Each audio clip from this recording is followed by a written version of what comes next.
محترم عزیز و دوستو، اسلام کی پردہ نشین خواتین حکومت، السلام علیکم ورحمۃ اللہ وبرکاتہ۔ امید کرتا ہوں کہ آپ لوگ خیریت سے ہوں گے اور رب تعالیٰ کی بارگاہ میں دعا ہے کہ اللہ پاک آپ کو ایسے ہی خوش رکھے۔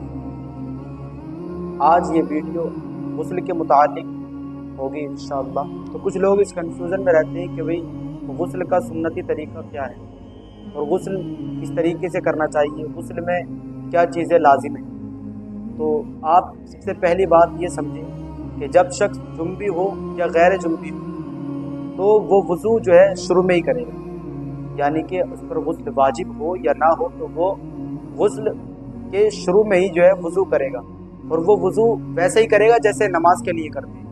اب غسل کے مختلف طریقے یوٹیوب پر موجود ہیں اور ہمارے بھائی بہن کنفیوز رہتے ہیں کہ بھئی غسل کس طریقے سے کیا جاتا ہے۔ تو غسل کا سب سے آسان طریقہ یہ ہے کہ پہلے آپ اپنے پہنچوں تک ہاتھ دھو لیں، گٹوں تک، اس کے بعد میں اپنے شرمگاہ کو دھوئیں، اور شرمگاہ کو دھونے کے بعد میں کہیں پر ناپاکی لگی ہو تو اس کو زائل کر لیں، اس کو دور کر لیں، نماز سا وضو کریں اور اس کے بعد میں پھر جو ہے اپنے اوپر پانی بہائیں۔ یہ سنتی طریقہ ہے اور سب سے آسان طریقہ ہے۔ اب کچھ لوگ اس کنفیوز میں رہتے ہیں کہ بھئی غسل کب نہیں ہوتا۔ غسل تب نہیں ہوتا کہ جب غسل کے فرائض میں سے کوئی فرض ہے ٹوٹ جائے تو آپ کا غسل نہیں ہوگا۔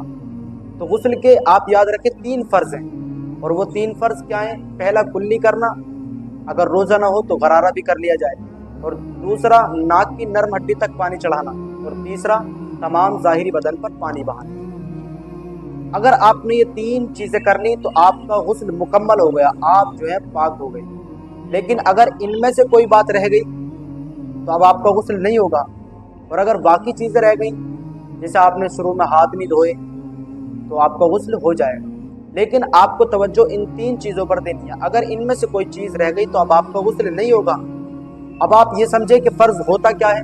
فرض وہ ہے کہ جس کے چھوٹنے سے آپ کا غسل نہیں ہوگا۔ آپ کو یہ 3 چیزیں لازمی کرنی ہے، اور انشاءاللہ میں امید کرتا ہوں کہ یہ آپ کی سمجھ میں آئے ہوں گے، اور اسی طریقے سے اب آپ غسل کرنا اور باقی اپنے دوستوں میں بھی شیئر کریں۔